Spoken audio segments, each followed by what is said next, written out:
We become very much tuned to the weather. We become very much tuned to the rise of the moon and the stages of the moon. Very much so in tune with the earth. Freedom, just absolute freedom. The freedom of the land, the animals, the birds, the sounds.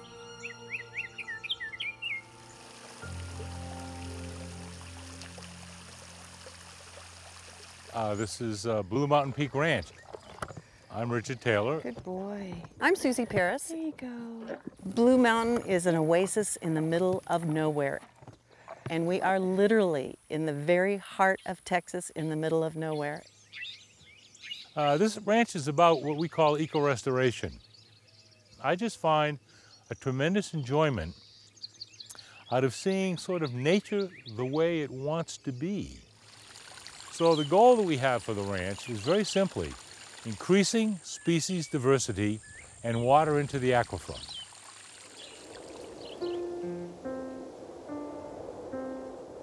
My now deceased wife and I, Sally and I together as a team, went on this quest to find some land that we could do this kind of work on. We frankly spent 7 years starting on the West Coast and coming this way. And until we got to Texas, we didn't find anything that quite fit. She passed on in 2007. She had cancer. One of her statements, which turned out to be true, is, "I'm not dying until I see the last damn cedar cut down." And she passed on about 4 or 5 months later. What we found is that the rate at which the recovery was after a burn was truly phenomenal. I must admit, the first time we lit up a big patch and it looked like the moon, and I was like scared. I thought, oh, what have we done? We've ruined what used to be green, at least. The ash juniper's green. Now there's nothing but gray. Well, boy, was I wrong. Within a month and a few rains, pop, everything started up again, which has led to what we have here now. There's more life. There's more plant life, there's more wildlife. Of course, all this life depends on water, and there's a lot more of it today as a result of this management program. This was just a cedar forest when you first came here. And I started asking you, can I cut that cedar down? Is that okay? And you kind of chuckled and said, you can cut that one down. I said, can I cut that one down? You said, yes. I said, can I cut all these down, that whole bunch of them? And you said, yeah, you go ahead and do that, Richard. And I didn't get it until we started cutting it down, what a project it was. But the difference it's made, of course, is just incredible.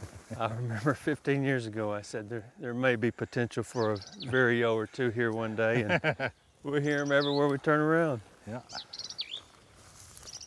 The browse diversity is really amazing to me. After cedar cutting, after prescribed fire out here, he's got different species of sumac, the red buds, Spanish oak trees, and then look at the little blue stem. Really good signs here that he's done a lot of good management on this ranch.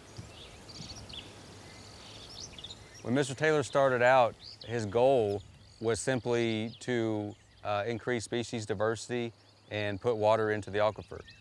And he was able to accomplish that. We were able to hold the soil, catch that rainfall, put water into the aquifer, and now we have springs that were once dry, now flowing again continuously throughout the year. So this is a patch of cedar brake that we've kept. And here we are coming into an area where there's not any grasses, there's no wildflowers, not even the cactus is doing well. That's what it looked like, right? This is the example of what the whole ranch looked like when we started.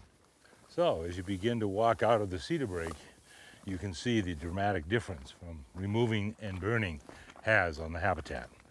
I always think here that you really don't fully appreciate this that's been done here until you walked through the cedar brake. That's why we saved it. But I know the work was hard, but now you're reaping the rewards now. All right, you ready? Okay. Go. I'm on different wildflowers, one of each.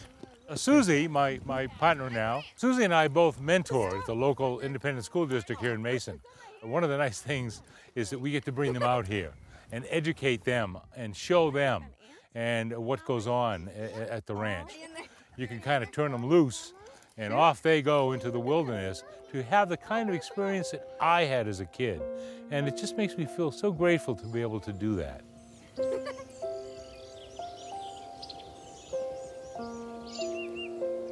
Every day, I think he asks himself, if I'm doing this today, is it working towards my goals? And if it's not, I'm not going to do it. If this is work, this is my most favorite job in the world. This is the most fun I've ever had.